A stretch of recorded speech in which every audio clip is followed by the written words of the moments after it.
Dan terkhusus saya sampaikan kepada Pak Ustadz Yahya Waloni, Ustadz Stephen, Ustadz Kainama, dan Ustadz Bangu Samudra.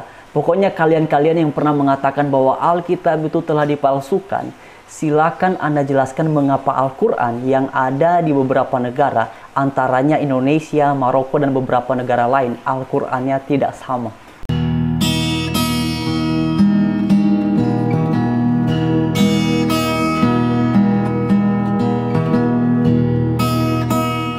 Shalom teman-teman, damai sejahtera Tuhan beserta dengan kalian semua. Dalam bagian ini kita sama-sama lagi menanggapi satu cuplikan video.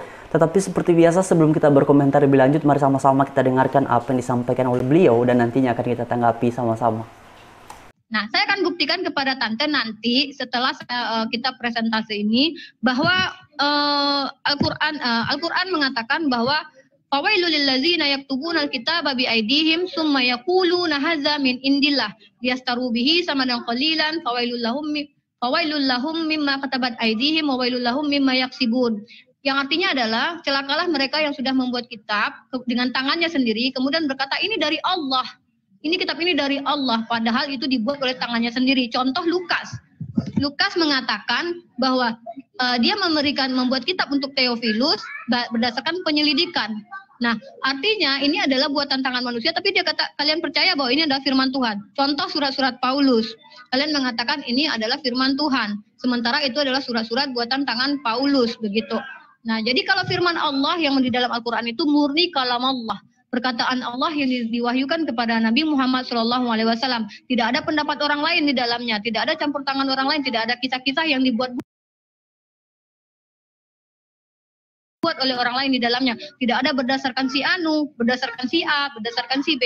Ada kami memiliki hadis. Dan hadis itu pun jelas sanadnya, tidak sembarangan hadis itu. Harus ada siapa yang menyampaikan, dari golongan mana yang menyampaikan ini hadis ini. Nah, begitulah Al-Quran, tante firman Allah Subhanahu wa Ta'ala yang diturunkan kepada Nabinya Muhammad SAW.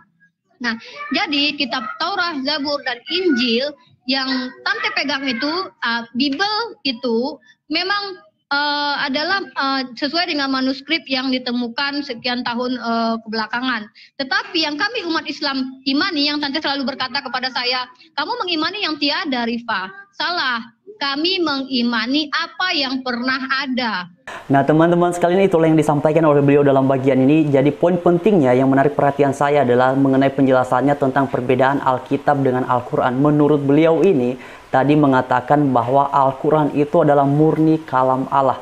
Nah karena itu dalam bagian ini teman-teman, tadi pagi saya mendapatkan satu isi video yang mana pembahasannya adalah terkait dengan perbedaan Al-Quran yang ada di beberapa negara. Salah satunya adalah Al-Quran yang ada di Indonesia dengan Al-Quran yang ada di Maroko. Itu ternyata tidak sama. Dan yang membahas ini bukan dari kalangan Kristen, tetapi dari pihak teman-teman yang beragama Islam sendiri. Nah teman-teman, sebagaimana kalian semua bisa perhatikan di screen, dan video ini sekaligus saya buat juga khusus untuk Ustadz Yahya Waloni, karena Ustadz Yahya Waloni ini pernah mengatakan bahwa Alkitab itu palsu. Nah dalam bagian ini, hai Pak Ustadz Yahya Waloni, karena Anda pernah mengatakan bahwa Alkitab itu palsu, oke lah, silakan saja kalau Anda mengatakan yang demikian ya.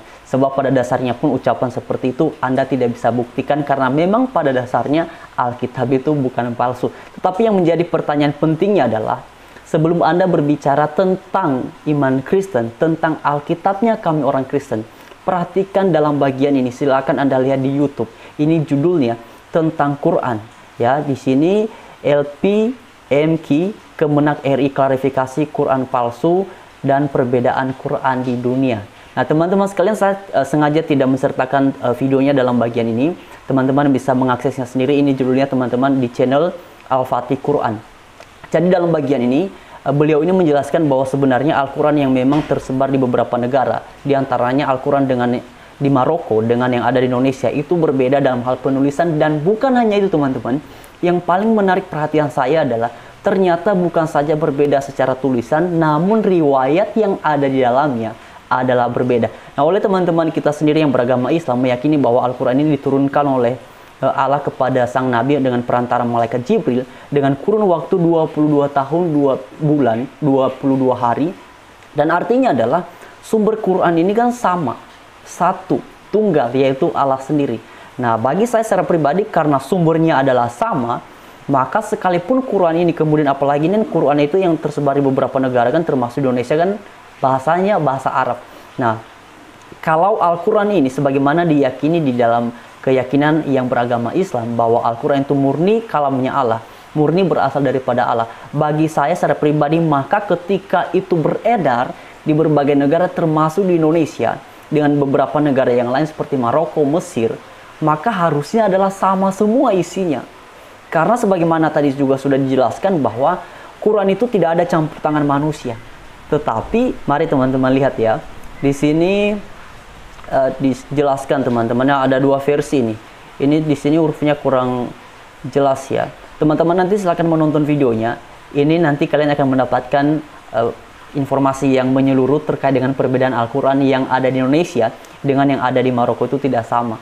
Juga isinya di dalam riwayatnya itu beberapanya tidak sama. Ini yang mengatakan bukan saya, tetapi jelas-jelas dijelaskan dalam bagian ini.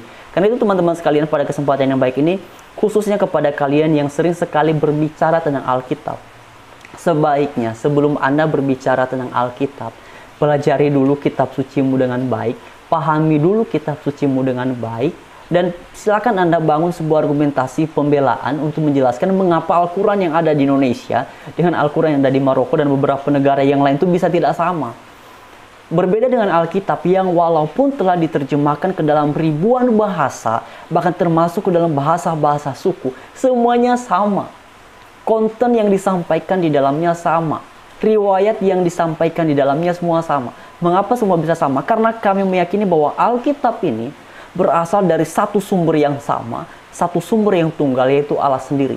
Karena itu sekalipun diterjemahkan ke dalam berbagai bahasa, ya tetap saja apa yang dibicarakan di dalamnya adalah sama. Berbeda dengan Al-Quran.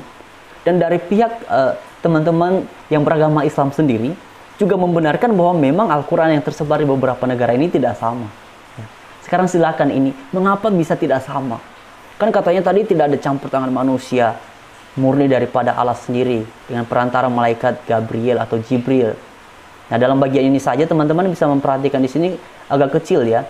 Di sini tuh ada dua riwayat teman-teman, ada dua riwayat yang berbeda. Nah, ini kan kalau masing-masing punya riwayat yang satu, riwayat yang lain, ini bagaimana? Nah, ini silakan ya. Ini khususnya saya sampaikan kepada Pak Ustadz Yahya Waloni, juga Ustadz Stephen, juga Ustadz Kainama, juga Ustadz Bang Samudra, yang pokoknya kalian-kalian lah yang pernah berbicara tentang Alkitab itu telah dipalsukan, Alkitab itu telah diubah dan segala macamnya ya, walaupun tidak bisa dibuktikan, tetapi kan itu ocehan-ocehan yang pernah kalian sampaikan, itu ocehan-ocehan yang pernah mereka sampaikan. Oleh karena itu pada kesempatan yang baik ini sekali lagi saya sampaikan kepada Pak Ustadz Yahya Waloni, juga kepada Mbak yang kemudian membahas dalam bagian ini terkait dengan perbedaan Quran dengan Alkitab, silakan Anda jelaskan mengapa berbeda, mengapa tidak sama. Sedangkan Anda sendiri mengakui bahwa tidak ada campur tangan manusia. Logikanya kalau tidak ada campur tangan manusia, ya semuanya sama. Jadi sekian teman-teman, saya berharap bagian ini memberikan kita edukasi yang baik, dan juga terlebih daripada itu iman kita dalam Tuhan Yesus semakin bertumbuh.